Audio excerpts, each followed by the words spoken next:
Assalamualaikum warahmatullahi wabarakatuh. Selamat malam semua. Saya Muhammad Rizky Santoso dengan NIM 184100010 dari Ekonomi Syariah S Malam. Di sini saya akan mempresentasikan tentang penilaian kinerja SDI. Saya dari kelompok 8 dan mungkin langsung saja saya akan mempresentasikan materi yang akan saya bawakan tentang penilaian kinerja SDI.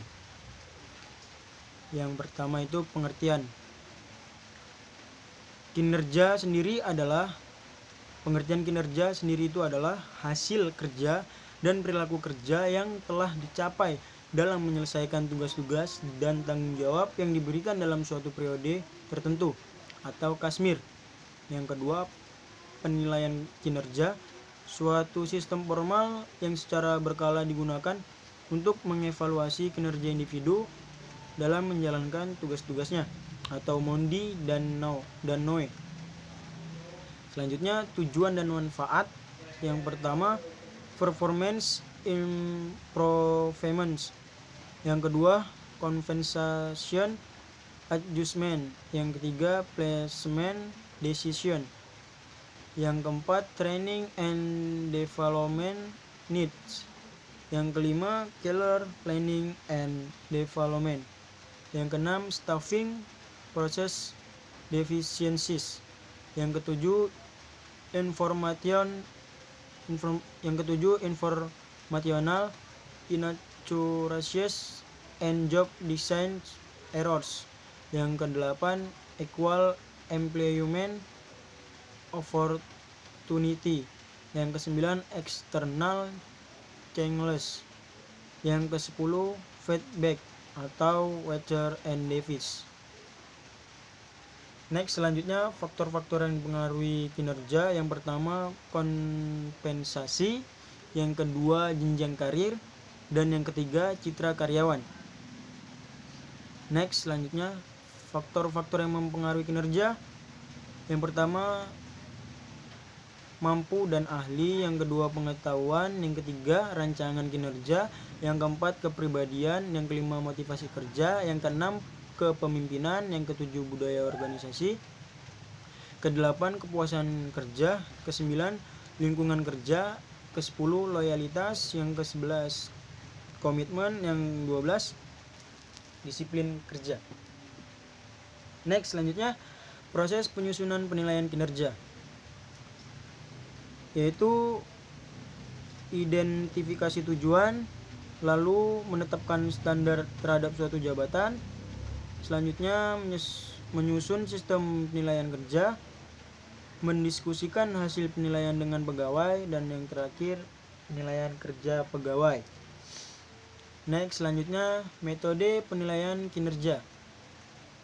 Yang pertama, past-based methods, yaitu penilaian kinerja seseorang dari pekerjaan yang telah dilakukannya. Dan yang kedua, structure-based methods, yaitu penilaian kinerja dengan menilai seberapa besar potensi pegawai dan mampu untuk menetapkan kinerja yang diharapkan pada masa datang atau Webster dan Davis. Lanjutan yang pertama, pendekatan traits, yaitu pendekatan penilaian kinerja yang lebih fokus pada orang. Dan yang kedua, pendekatan perilaku, yaitu pendekatan ini lebih fokus pada proses dengan melakukan penilaian kinerja berdasarkan perilaku yang tampak dan mendukung kinerja seseorang. Dan yang ketiga, pendekatan hasil, yaitu pendekatan yang lebih fokus pada capaian atau produk, dalam arti Kreitner dan Kiniski. Next, selanjutnya asas-asas penilaian kinerja.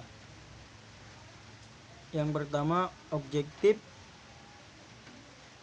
yang didasari oleh realistis. Yang kedua, terukur. Dan yang ketiga, menantang. yang kedua adil, yang dilandasi yang pertama posisi dan kompetensi, yang kedua kontribusi, yang ketiga data dan informasi, yang keempat balas jasa, dan selanjutnya yang ketiga transparan, yang dilandasi pertama parameter penilaian, yang kedua terbuka, dan yang ketiga jelas. Mungkin akhir dari penutup, barang siapa yang melakukan kebaikan seberat semut kecil, dia akan melihat pahalanya di akhirat, dan barang siapa melakukan keburukan seberat semut kecil, dia akan melihat balasannya di akhirat. Surah Al-Zalzalah 7 ayat 7 dan 8. Mungkin sekian presentasi dari saya,